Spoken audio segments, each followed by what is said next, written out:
BPL 2025 বিতর্ক এর পিছু ছাড়তেছেই না। রাজশাহীর একটা বিতর্ক চলছিল, রাজশাহীর কোনো প্লেয়ারদের কোনো টাকা পয়সা দেওয়া হয় নাই। এরপরেই এখন নতুন আরেকটা বিতর্ক শুরু হয়েছে।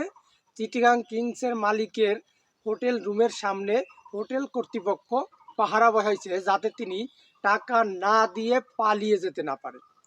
মানে দল নেওয়ার আগে এই মালিক পক্ষর কি খেয়াল ছিল না যে আমাদের এত প্লেয়ারদের টাকা দিতে হবে, টিম ম্যানেজকে টাকা দিতে হবে, কোচদের টাকা দিতে হবে, হোটেলে থাকা খাওয়া বাবদ তাদেরকে টাকা দিতে হবে। তা এত কিছু চিন্তা না করে, প্ল্যানিং না করে তারা একটা টিম নিল, আর এখন বিপিএলটাকে একদম প্রশ্নবিদ্ধ করলো।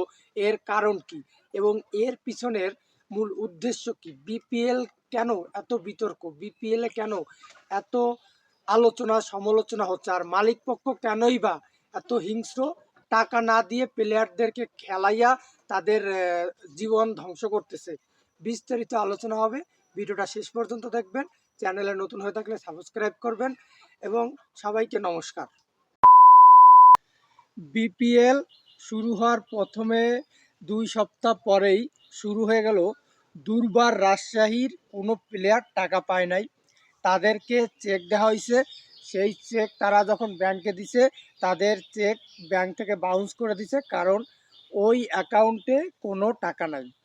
ওদিকে রাজশাহীর যে মালিক, তিনি তার স্ত্রীর সুচিকিৎসা নিশ্চিত করার জন্য বিদেশে চিকিৎসা করতে গেছে। আর এদিকে প্লেয়াররা তাদের টাকার অভাবে তারা হোটেলে ঠিকমতো থাকতে পারতেছে না, খেতে পারতেছে না, ঘুরতে পারতেছে না। তাদের ফ্যামিলির কাছে ফোন দিয়ে টাকা এনে তারপর চলতে হচ্ছে। বিপিএলে প্লেয়াররা কেন খেলবে? বিপিএলে প্লেয়াররা খেলে আর্থিক কিছু লাভের আশায়, পরিবারের স্বচ্ছতার জন্য। কারণ ক্রিকেট ব্যাকগ্রাউন্ডেতে যারা আছে ম্যাক্সিমামই দেখা যায় যে মধ্যবিত্ত গরিব ফ্যামিলির, আহামরি হাইফাই ফ্যামিলির খুব কম ক্রিকেটারই বাংলাদেশ ক্রিকেটে আছে। তো তাদেরকে যদি ঠিকমতো টাকা না দেওয়া হয়, তারা যদি ঠিকমতো পেমেন্ট না পায়, তাহলে তারা কেন খেলবে? নিয়মই আছে, খেলার 2-3 ম্যাচ পরেই 25% টাকা তাদেরকে দেওয়া হবে। যাই হোক, রাজশাহী কোনো টাকা দেয় নাই। পরবর্তীতে অনেক নিউজ হলো, অনেক বিতর্ক হলো, অনেক বিতর্কের পরে যাই হোক তার একটা সমাধানের একটা পূর্বাভাস আমরা শুনলাম যে হ্যাঁ সমাধান হয়েছে, প্লেয়াররা টাকা পাইছে। এরপরেই শুরু হয়ে গেল নতুন আরেকটা কিচ্ছা। কিচ্ছা কি? এবারের কিচ্ছা হচ্ছে চট্টগ্রাম। চট্টগ্রামের মালিক এখন পর্যন্ত কোনো প্লেয়ারকে টাকা দেয় নাই। এমনকি তারা পাকিস্তানের একজন সুপারহিট লিজেন্ডার সাইদ আফ্রিদিকে আনছে তাদের টিমে, তাকেও কোনো টাকা দেয় নাই। তাদের টোটাল মানে এমন রাজশাহী পরে চিটাগাং এমন একটা রেকর্ড করছে যেটা আসলে বাংলাদেশ ক্রিকেট ইতিহাসে সবথেকে লজ্জাজনক বিষয়।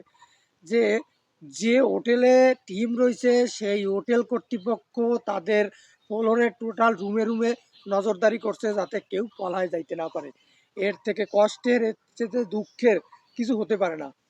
এখন এর দায় কার? বাংলাদেশ ক্রিকেট বোর্ড তারা দল দিছে বিভিন্ন ব্যক্তিরে। এখন তাদের কি জানা নাই যে এরা কতটা সচ্ছল, এরা টাকা দিতে পারবে কি না, এরা প্লেয়ারদের ঠিকমতো টাকা দেবে কি না? এই সমস্ত চিন্তা না করে এরা মালিক পক্ষ বানায় দিল, তাদেরকে টিম দিয়ে দিল, এমনকি তাদের হাতে প্লেয়ারও দিয়ে দিল, যে ন্যাশনাল টিমের প্লেয়ার দিয়ে দিল, ঘরোয়া লিগের প্লেয়ার দিয়ে দিল এবং বিদেশি প্লেয়ারও তাদেরকে দিল। এখন তারা টাকা দিচ্ছে না। এখন বিদেশি প্লেয়ারকে যদি টাকা না দেয়, বিদেশি প্লেয়াররা যদি তাদের প্রাপ্য টাকা না পায়, তাহলে নেক্সট ইয়ারে বা নেক্সট সিজনগুলোতে কি কোনো বিদেশি প্লেয়ার বাংলাদেশে বিপিএল খেলতে আসবে?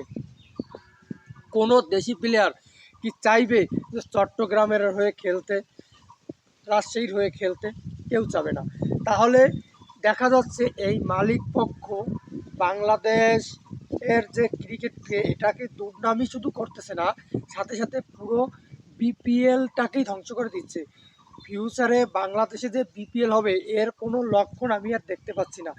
একটা সময় এরকম একটা গুঞ্জন শোনা যাচ্ছিল যে বরিশাল তাদের প্লেয়ারদের টাকা দেয় নাই, টাকা দেয় নাই বলতে 50% টাকা দিয়ে বাকি 50% টাকা দেয় নাই, কারণ তারা চ্যাম্পিয়ন হতে পারে নাই। এই কারণে তাদেরকে পুরো পেমেন্ট করে নাই। তখন অনেক বিতর্ক হয়েছে, অনেক আলোচনা হয়েছে, বাংলাদেশের প্রতিটা জায়গা থেকে কানাকানি হচ্ছে ওরা বরিশালে ওকে বাদ দাও। কিন্তু দেখা গেল সেই বরিশালই এখন সব থেকে ভালো দল, টাকা পয়সা দেওয়ার ব্যাপারে বরিশালের মালিকই দেখেছি আমি সব থেকে ভালো। অন্যান্য যে টিমগুলো আছে একদম জানা তাই। দেখেন চিটাগাংয়ের যে মালিক, চিটাগাং দলটা কিন্তু যথেষ্ট পরিমাণ ভালো খেলছে এবারের বিপিএলে। 3 বা 4 বা 2 হওয়ারও একটা সুবর্ণ সুযোগ তাদের ভিতরে এখনও আছে এই টুর্নামেন্টে টিকে থাকার জন্য। অথচ তাদের মালিকের নাকি একটা বক্তব্য হয়েছে এরকম যে পারভেজ ইমন যদি আমাদের প্রাপ্যটুকু দিতে না পারে আমরা তাকে তার প্রাপ্য দেব না। মানে এখানে হচ্ছে পারভেজ ইমনের কাছে তিনি কিছু একটা ডিমান্ড করছেন বা পারভেজ ইমনের কাছে তার একটা প্রত্যাশা আছে, যে প্রত্যাশা পারভেজ ইমন পূরণ করতে পারে নাই বা তাকে খুশি করতে পারে নাই, যে কারণে তিনি পারভেজ ইমনকে টাকা দিতে পারবে না। এখন আমার কথা হচ্ছে এই পারভেজ ইমনের কাছে তার ডিমান্ড কি? পারভেজ ইমন কি তার স্ত্রীকে খুশি করবে, নাকি তাকে খুশি করবে, নাকি প্রতি ম্যাচে ম্যাচে ছয় মারবে? এরকম তো আসলে এরকম গ্যারান্টি দিয়ে তো কোনো প্লেয়ার ক্রিকেট খেলতে পারে না যে তিনি 100 ম্যাচের ভিতরে 100 ম্যাচেই সেঞ্চুরি করবে, তাহলে তো এটা হাস্যকর হয়ে যায়। যাই হোক, চিটাগাংয়ের মালিকের উচিত এই মুহূর্তে জাতির কাছে ক্ষমা চাওয়া এবং প্রতিটা প্লেয়ারকে তাদের প্রাপ্য সম্মান দিয়ে তাদেরকে খুশি করা। তা না হলে ভবিষ্যতে বাংলাদেশের ক্রিকেটের একটা কলঙ্ক সারা জীবনের জন্য লেগে থাকবে। বিপিএল বাংলাদেশ থেকে চিরতরে মুছে যাবে, উঠে যাবে। বিপিএল আর বাংলাদেশে সম্ভব হবে না। ধন্যবাদ সবাইকে।